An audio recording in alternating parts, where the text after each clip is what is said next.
بسم اللہ الرحمن الرحیم هو القادر هو الحق هو المعین۔ خلوت اور جلوت ایک مومن کی یکساں ہونی چاہیے۔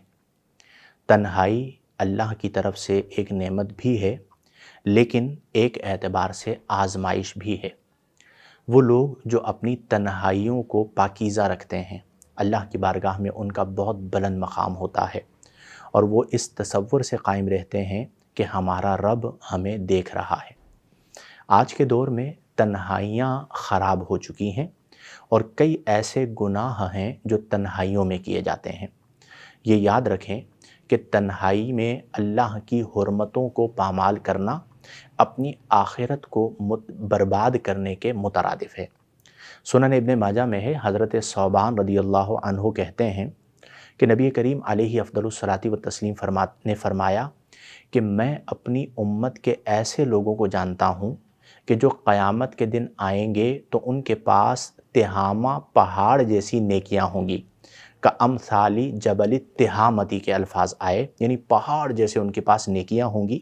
لیکن اللہ تعالیٰ ان کی ان نیکیوں کو ذروں کی طرح بکھیر دے گا، اور وہ نیکیاں ان کے منہ پر مار دی جائیں گی۔ حضرت ثوبان کہتے ہیں کہ میں نے نبی کریم علیہ افضل الصلاۃ والتسلیم سے عرض کی کہ یا رسول اللہ، ایسے لوگوں کی کچھ نشانیاں ہمیں بھی بتائیے۔ تو نبی کریم صلی اللہ علیہ وسلم نے فرمایا کہ وہ تمہارے ہی بھائی ہیں، دن میں عبادات بھی کرتے ہیں، نیکیاں بھی کرتے ہیں، لیکن جب وہ تنہائی میں جاتے ہیں، خلوت میں جاتے ہیں، تو اللہ کی حرمتوں کو پامال کرتے ہیں۔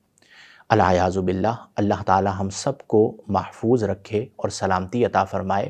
تاکہ ہم اپنی خلوت کو اچھا کریں۔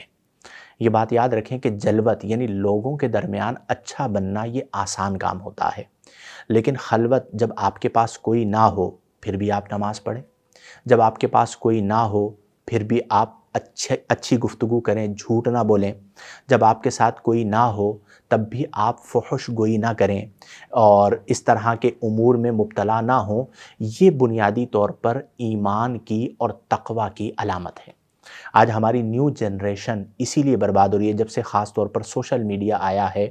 تو اس سوشل میڈیا کے استعمال کی وجہ سے تقوی اور پرہیزگاری یوں سمجھیے کہ ہماری ذاتوں سے ختم ہوتی چلی جا رہی ہے۔ یہ یاد رکھیں کہ آنکھ دل کا دروازہ ہے،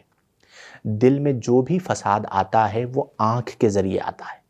اگر کوئی اپنی آنکھ کے ذریعے فحاشی کو دیکھ رہا ہے، غیر شرعی امور کو دیکھ رہا ہے، ناجائز معاملات میں مبتلا ہے، تو دل خراب ہو جائے گا، اور جب دل فساد میں مبتلا ہو جائے، خراب ہو جائے، تو پھر لذت قرب نصیب نہیں ہوتی، معرفت الہی نصیب نہیں ہوتی، اور یہ بنیادی سبب بنتا ہے اللہ تعالیٰ کے قرب سے دوری کا۔ تو ہم سب کو چاہیے کہ ہم اپنی جلوت کو بھی اچھا رکھیں، لیکن اپنی خلوت کو بھی اچھا کریں، اپنی تنہائی کو بھی اچھا کریں۔ اگر ہمیں وقت میسر آئے درود پاک پڑھیں، اللہ تعالیٰ کا ذکر کریں، کچھ دیر کے لیے بیٹھ کے مراقبہ کریں، نوافل ادا کریں، قرآن کریم فرقان حمید کی تلاوت کریں، کسی فقہی کتاب یا کسی اور دینی کتاب کا مطالعہ کریں، کسی کی اصلاح کے لیے کوشش کریں، گفتگو کریں اصلاح پر مشتمل، تو انشاءاللہ الجلیل اس کی برکات آپ کو دنیا میں بھی ملیں گی اور اس کی برکات آپ کو آخرت میں بھی ملیں گی۔ تو بہرحال میں اللہ کے حضور دعا کرتا ہوں کہ اللہ تبارک و تعالی ہماری خلوتوں کو بھی اچھا فرمائے، ہماری جلوتوں کو بھی اچھا فرمائے، ہمیں ظاہر بھی اچھا عطا فرمائے، ہمیں باطن بھی اچھا عطا فرمائے، اور ہمیں اخلاق حسنہ کے مطابق نبی کریم علیہ افضل الصلاۃ والتسلیم کے خلق عظیم کے مطابق زندگیاں بسر کرنے کی توفیق عطا فرمائے۔ وآخر دعوانا ان الحمد للہ رب العالمین۔